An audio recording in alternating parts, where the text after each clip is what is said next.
Ce samedi, la bataille sera rude au stade municipal Issoufou Joseph Konambo. Les Faucons, leaders du Faso Foot, seront face à leur dauphin, les Tigres du RCB de Diaradougou. Consolidation de place pour les uns, réduction d'écart pour les autres. Le championnat de D1 est rentré dans sa 20e journée cet après-midi. Les 17 et 18 septembre prochains, le Burkina Faso accueille la Coupe d'Afrique des Nations de Maracana. Le président de la FIMAN, Fédération internationale de Maracana Association, a séjourné à Ouagadougou où il a rencontré des sommités du monde sportif. Il conjugue son handicap avec le sport et cela lui réussit plutôt bien. Blaise Agré, malgré une paralysie totale de ses membres, a intégré le cercle très restreint des promoteurs sportifs. Qui est ce monsieur qui ne juge que par le sport? Des éléments de réponse dans quelques instants. Mesdames et messieurs, entame de week-end aux couleurs sportives sur la RTB. USFA Banqui Sport de Dédougou, c'était cet après-midi au stade municipal Issoufou Joseph Konambo. En ouverture de la 20e journée, la SNA Sawadogo, vous venez de rentrer du stade avec Nongba Kouda et vous avez assisté à la défaite du Banqui. Oui, la défaite du Banqui, la énième défaite du Banqui dans ce Faso Foot. Cet après-midi, c'était face à l'USFA qui revenait après 3 défaites d'affilée, Jérôme Tenrebego. Et puis le Banqui qui avait fait un match nul à Koudougou la semaine dernière, espérait se remettre dans le sens de la marche, mais c'est l'USFA qui s'est remis donc en selle cet après-midi. Voilà l'équipe du Banqui en vert et rouge. Et l'équipe de l'USFA, donc en rouge et bleu, s'est allé très vite dans cette rencontre parce que l'USFA devait véritablement refaire son détail dès la 11e minute. Un pénalty occasionné par la défense donc, du Banqui Sport.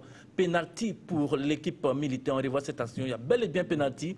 Et c'est le capitaine Mikailou Dramé qui va donc se charger de transformer la mise 1-0 pour l'USFA. L'USFA qui revient de loin, on l'a dit, après 3 défaites d'affilée, c'était pas évident. Et puis après, l'USFA va tomber dans des travers avec ce raté donc de Doumbia Kassoum. Le ballon va ricocher sur le montant gauche du portier et du Banqui. Et puis, Jérôme, à la 2e période, le Banqui a failli égaliser sur cette action. Mais l'attaquant des Varans va marcher sur le ballon. Voilà. Marcher sur le ballon donc à la 58e minute. Et la dernière action de ce match, c'est celle-là. Un face-à-face entre Kassoum Doumbia et le portier du Banqui qui va avoir le dernier mot. Il se joue de lenteur. Il se joue de lenteur, voilà. 1-0 donc pour le Banqui pour l'USFA face au Banqui. Et puis naturellement, Jérôme, les acteurs se sont exprimés. On va les écouter. On va les écouter, à commencer par Issa Balbonnet de l'USFA. Gagnons par une victoire de 1-0. Je pense que c'est ce qu'il faut retenir. Et je dis ce soir, nous avons été dominés sur tous les plans, il faut le reconnaître. Mais au finish, l'USFA gagne avec un petit but. Et je pense que c'est ce que nous attendons ce soir. Je pense que mathématiquement, le maintien est toujours possible, même si nous n'avons pas notre destin entre nos mains.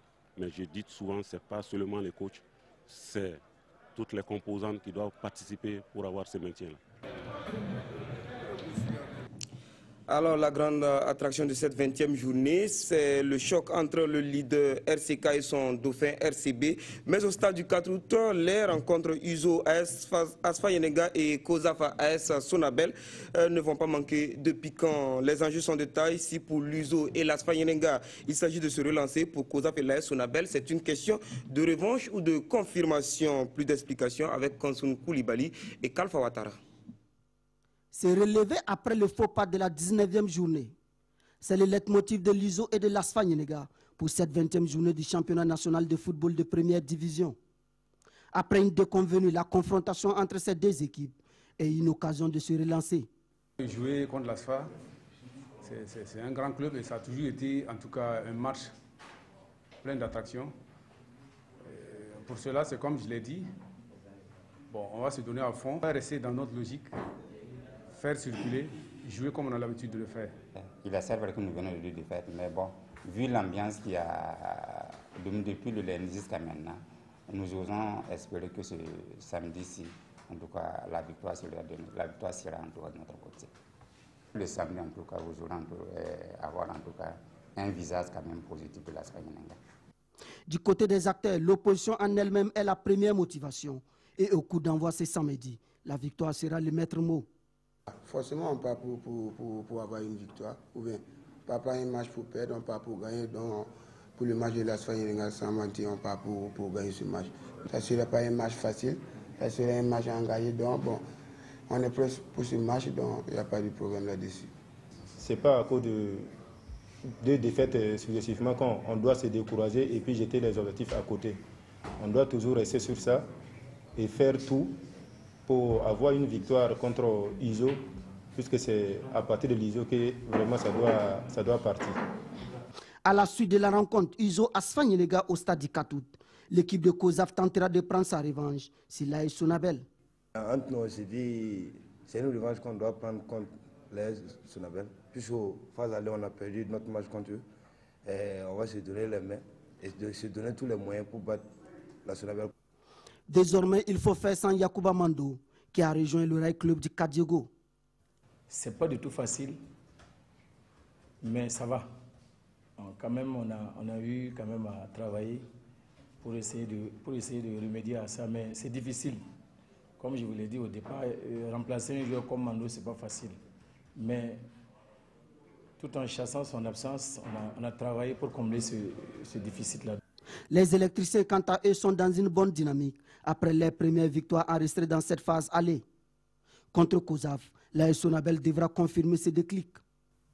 On a bien préparé la semaine pour aborder ce match qui va peut-être être la confirmation du résultat qu'on a eu la semaine dernière. Et nous espérons beaucoup que les joueurs nous feront encore plaisir comme ils l'ont fait contre l'USFA. Depuis l'arrivée de Sédou Zerbo du Krol, l'AS Sonabel, c'est 2 matchs l'une et une victoire. L'équipe entend remonter au classement et finir parmi les 5 premiers. Cela passe par une victoire ce samedi face à Kassoum Ouedraogo Zico, Académie Football Club.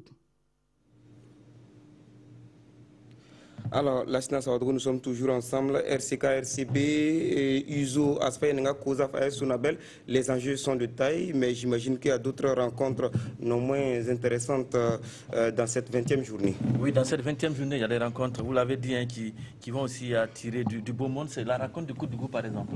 Koudougou, le BPS qui a calé, il faut le dire, face au Banqui lors de la journée précédente en considérant le match nul sur ses installations. Koudougou reçoit à nouveau une équipe à sa portée qui s'appelle l'Union Sportive de la Comoé. L'USCO donc qui se déplace du côté de Koudougou. Koudougou qui est classé 5e, Jérôme. Et puis l'USCO 11e. C'est un match absolument intéressant. On va encore saluer le public de Koudougou qui se déplace. Un public très chaleureux. Très chaleureux dans cette tribune. Hein, dans cette tribune presque à ciel ouvert. Et puis à Waïguia aussi, il y a un match, Jérôme. À Waïguia, Luizy qui doit se refaire. Hein. Luizy qui reçoit donc l'ASB. Luizy 14e. L'ASB donc 10e au stade municipal de Waïguia. Les Waïguyalais auront fort à faire et ils voudront donc prendre les 3 points pour se donner un bol d'air parce que derrière Majestic commence à bousculer. Majestic qui bouscule donc après sa victoire la semaine dernière face à l'Union Sportive de Ouagadougou voudra encore, Jérôme, essayer de rééditer cet espoir-là, cette fois au stade municipal Joseph Youssouf Konombo le dimanche 16h. Étoile filante de Ouagadougou face à cette équipe. Ah, là, c'est un gros morceau. C'est un gros morceau qui attend donc le Majestic. Mais son entraîneur a toujours dit on joue bien, mais on n'arrive pas donc à terminer nos matchs avec des victoires. Là, on a gagné l'USO, on arrive avec une bonne dynamique. En tout cas, c'est une source de motivation. C'est une source de motivation, véritablement. Alors, il y a également de la lutte. Il y a de la lutte, mais avant la lutte, il faut qu'on parle de ce match au sommet, le RCK. Le RCK qui reçoit le RCB. On l'a laissé pour la fin. Pour notre spectateur. On va saluer chaleureusement et les supporters du RCK et les supporters du RCB. Sur ces images, Jérôme, on voit le RCB. Il y a déjà quelques heures, ils étaient à l'échauffement du côté du stade municipal Joseph Youssouf Konombo. Juste après le match USFA Banqui, le RCB de son nouvel entraîneur, Issa Colon Koulibaly, voilà, qui est là et qui entend. C'est un enjeu très important, Jérôme, on va le répéter. Le RCB a 34 points, le RCB est 2e. Il va croiser le RCK qui a 40 points et qui est en tête. L'enjeu est de taille. En cas de victoire du RCK, le RCK va prendre... Le championnat sera presque plié, sauf quand on est supporter du Barça, on a vu ce qui s'est passé. On ne pourra pas dire que ce sera plié, mais en tout cas, le RCK aura fait une bonne option pour donc, le titre. Et le RCB qui entend recoller dans ce classement-là, voudra donc prendre les 3 points. Quand on se rappelle, Jérôme, de ce match aller entre le RCK et le RCB Bobo Gulasso et cette belle prestation de ces 22 acteurs-là du côté du stade de Obi, on peut espérer avoir de bonnes choses. On peut juste donner quelques... Et il faut dire que ce match sera en direct. Ce match sera en direct sur les antennes de l'RTB sur le coup de 16h. Amis téléspectateurs, on a un invité spécial pour ce match. On vous l'a dit, c'est un match de poids lourd du Faso Foot. On a choisi un poids lourd pour analyser ce match qui s'appelle Mousso Ouedraogo, alias Mourinho, qui a quitté donc les bancs de l'USO et qui a bien voulu donc nous faire le plaisir d'être à nos côtés demain sur le coup de 15h30 pour ce match RCK.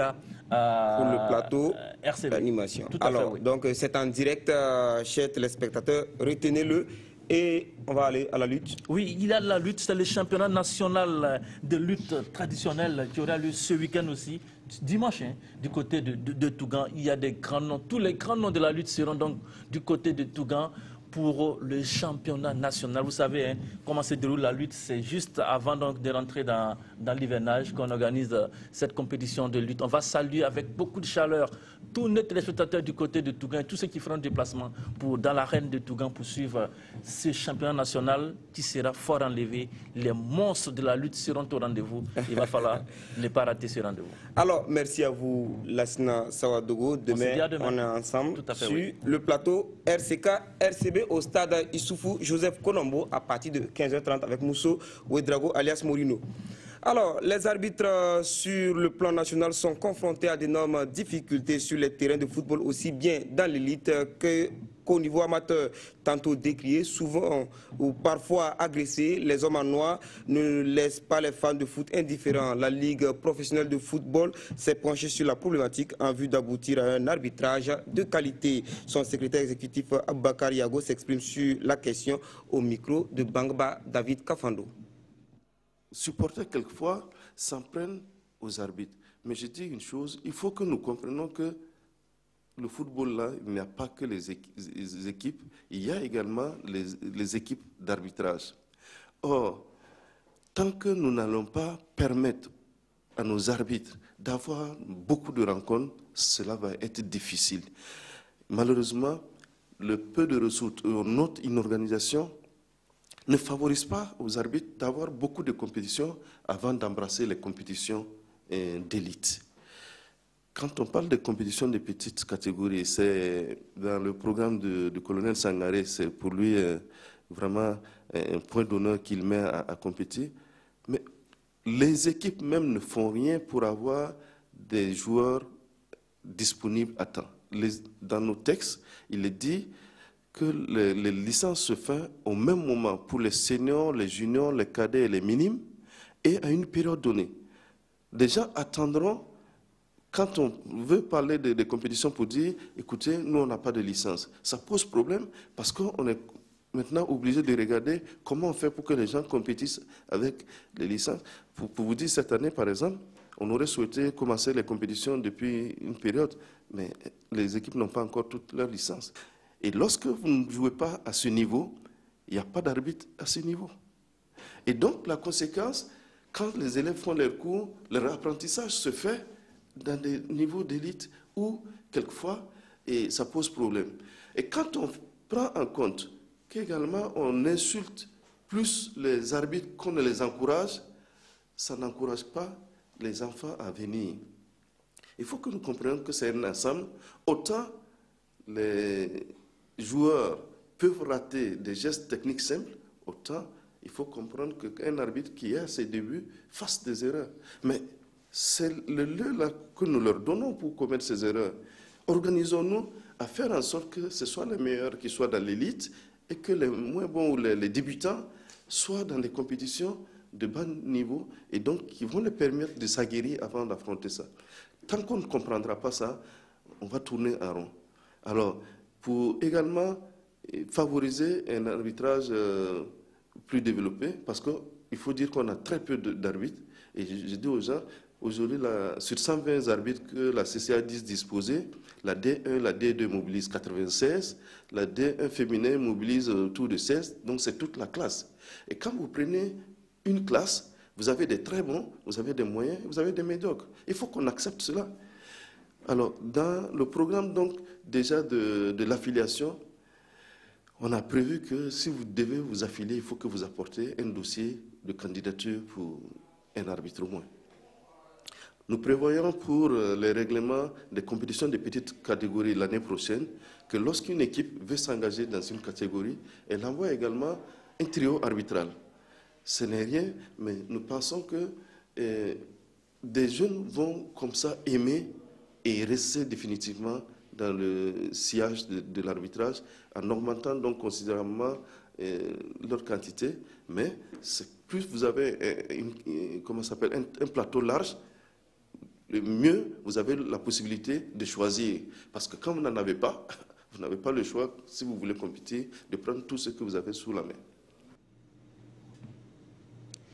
La semaine dernière, le président de la Fédération internationale de Maracana Association, Charlemagne Bleu, a effectué une visite de travail au Burkina Faso, pays d'accueil de la CAN 2016 de la discipline. Les grandes étapes de son séjour dans ce reportage. En effectuant une première escale chez le Mogo Naba, le président de la Fédération internationale de Maracana Association, Charles Bleu et ses hommes, tenaient à recevoir les bénédictions de Sa Majesté. Rien de notable ne peut se faire en Afrique sans l'onction des anciens, des ancêtres, dont les représentants sur terre seuls. Du Palais Royal, la délégation s'est retrouvée au ministère des Sports et des Loisirs. Au Dr Taïrou Bangré, Charles Bleu a présenté le projet d'organisation de la 5e CAN Maracana Burkina 2016. Un maximum de 20 équipes nationales. Il y aura donc 10 équipes nationales par catégorie. Elle va se jouer en deux catégories, la catégorie senior et la catégorie vétéran. On a retenu la date du 15 mai pour la formalisation de la Fédération de Maracana Discipline Associée du Faso. On a la 5e édition de la Coupe d'Afrique. Et on a participé à toutes les Coupes d'Afrique. Pour que les anciennes se retrouvent. Ils rencontrent d'autres anciens, d'autres pays. Vraiment, c'est ça les enjeux, à mon sens. Moi, je suis là pour tous les sports. Donc, je vais faire en sorte que ce tournoi puisse avoir lieu. C'est tout à fait normal. On va donner les moyens.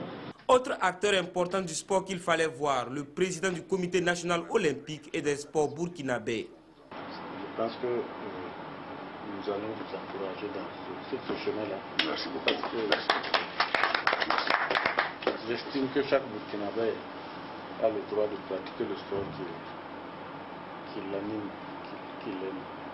Après les audiences, la délégation a visité plusieurs plateaux et les membres ont saisi l'opportunité pour pratiquer leur discipline. Tampuy Maracana Star Club contre Sona Maracana, tous deux renforcés par des visiteurs, ont livré un match plaisant. Score final 5-2 pour Tampuy Maracana Stars. C'est un honneur pour nous d'être ici parmi vous, d'avoir partagé quelques moments de joie avec vous, mais également quelques coups de Maracana où on ne se touche pas, où on joue à son rythme. Et je voudrais vous engager solennellement à la solidarité autour de vos acteurs, de vos chefs, de vos présidents, de vos dirigeants, qui vont connaître certainement une formalisation le 15 mai prochain au niveau d'une fédération qui va naître, Dieu voulant. Donc en vous engageant, ça veut dire que vous devez les aider à faire la vulgarisation de la discipline. Après la tournée, c'est le palais de la culture Jean-Pierre Guingani qui a été retenu pour abriter la CAN Maracana les 17 et 18 septembre prochains.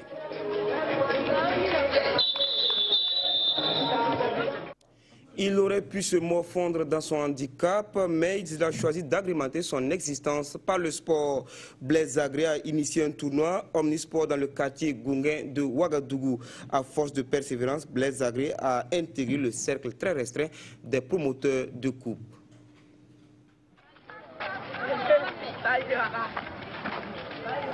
Blaise Zagré est un handicapé physique total, incapable d'effectuer le moindre mouvement de la vie de tous les jours. En dépit de cette absence de motricité, Blaise Zagré est un fan de sport. Sa volonté d'être sur des aires de jeu le pousse à créer des équipes de football de jeunes dans son quartier Gounguin. Enthousiaste, Blaise va au-delà pour organiser des tournois. Lundi de Pâques 2016, près d'une centaine de jeunes footballeurs se retrouvent pour la première édition du tournoi Blaise Zagré. Blaise Zagré, comme vous le voyez, il n'a pas l'usage de ses pieds et de ses mains depuis son enfance. Mais cela ne l'empêche pas de se battre. Et il a trouvé que organiser ce tournoi, disons, au bénéfice de la jeunesse, était une manière également pour lui de contribuer à l'épanouissement de cette jeunesse. Le tournoi Blaise Zagré, c'est aussi de la pétanque en compétition. Et là, les fans du quartier ne marchandent pas leur participation.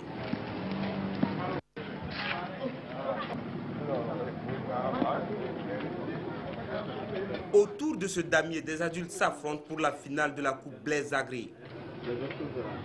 Voilà.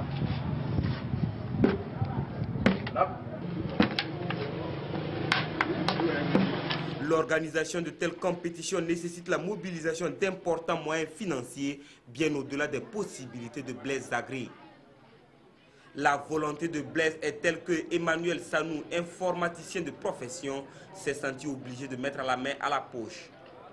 J'ai été sollicité par Zagré Blaise pour venir en soutien à son initiative d'organiser un tournoi de football, de pétanque et de dames. Je ne peux pas chiffrer. Ça vaut les 7 000. Parce que le jour de Pâques, ils étaient plus de 300 enfants à venir prendre un coup à la maison. Avec les bénédictions des habitants du quartier, avec à leur tête le Saman Nabila, la première édition du tournoi Blaise Zagré est une réussite.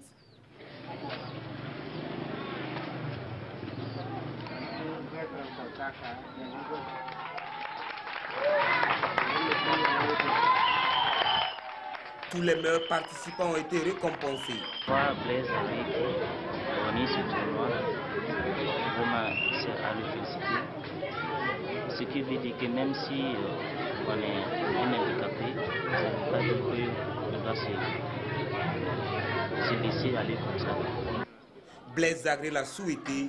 Blaise Zagré y est parvenu à force de persévérance et son tournoi semble bien parti pour grandir au fil des éditions.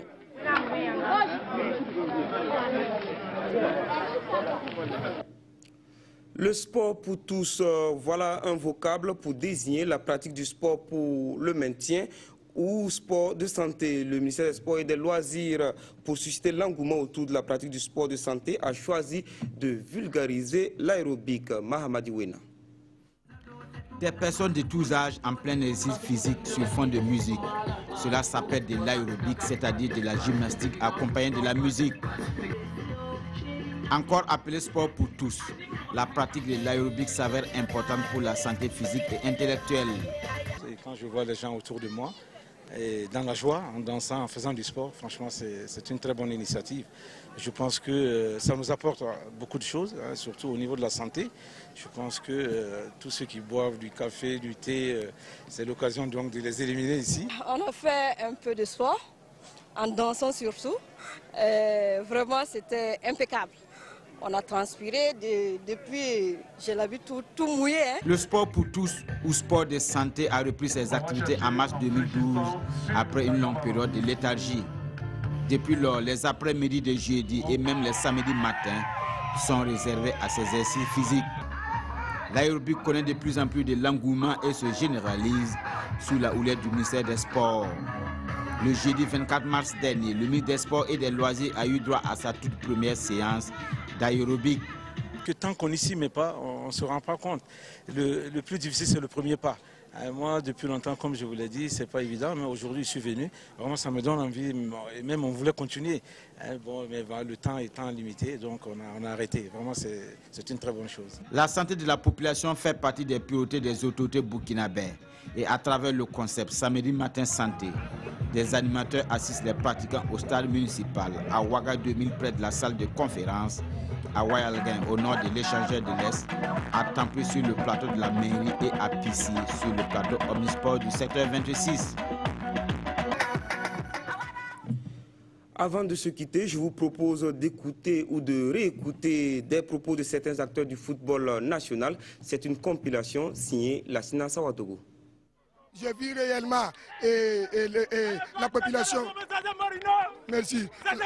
Merci. La population de Pau s'est levée réellement pour dire que c'est pas ça. Vu même à notre situation, ils pouvaient nous laisser. On a vu des supporters même venir même au siège même nous encourager et apporter du pain pour nous. Vraiment, cette victoire-là, moi je dis ça à Pau et plus en particulier les femmes de Pau. Je ne veux pas accepter à cause du football. Pas et puisse vraiment m'insulter en toute impunité. Quand même, je suis un être humain. Quand vous demandez d'avoir la maîtrise, il faut aussi que sur le banc de touche de certaines équipes, les gens soient éduqués. Je crois que le coach a bien expliqué. Quand on est professionnel, quand on joue dans un club qui joue en première division française, je pense que voilà, on s'entraîne avec des professionnels. Et pour ma part, je m'entraîne tous les jours. Vous avez bien vu que ça fait un bout de temps que je suis plus blessé. Et vu que je suis parti avec un temps de retard par rapport aux autres, j'ai perdu ma place de titulaire. Bon, regardez le match, ce n'est pas une question de choses, c'est une question tactique. Si vous regardez les buts, c'est des erreurs individuelles. Donc on ne peut pas parler d'essoufflement. Bon, on a l'effectif qui est là. Ce que j'ai fait, ce n'est pas de la provoque, j'ai simplement exprimé ma joie parce qu'eux aussi m'ont mis la pression. J'ai entendu toutes sortes d'injures. Et c'est normal que lorsque je gagne, que je montre ma joie. Je suis un être humain, un citoyen burkinabé.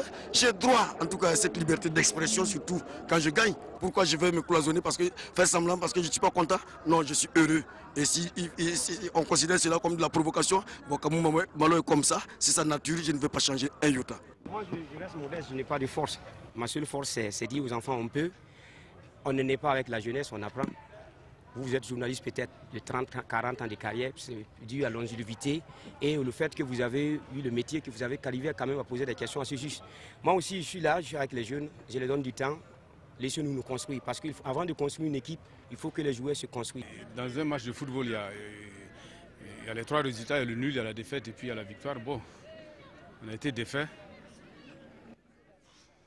Je sais aussi, après cette victoire à la maison, toutes les trois équipes, que ce soit l'Ouganda, que ce soit le Burkina Faso, que ce soit le Botswana, même s'ils perdent leur match, ils peuvent se qualifier avec 12 points.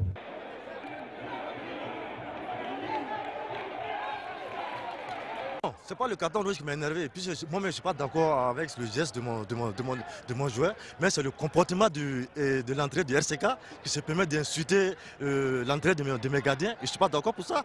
Il va falloir qu'ils nous respectent. Ça, c'est un manque de respect pour moi. Alors, soyons simplement fair play sur nos aires de jeu. Retenez que RCK-RCB vous sera proposé en direct sur les antennes télé et radio de la RTB à partir de 15h30 ce samedi 23 avril.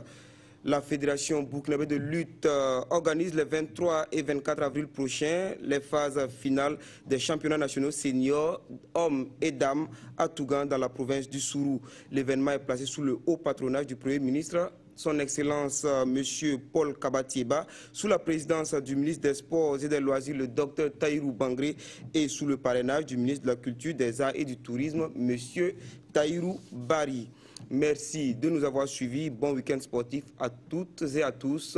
L'information continue sur www.rtb.bf.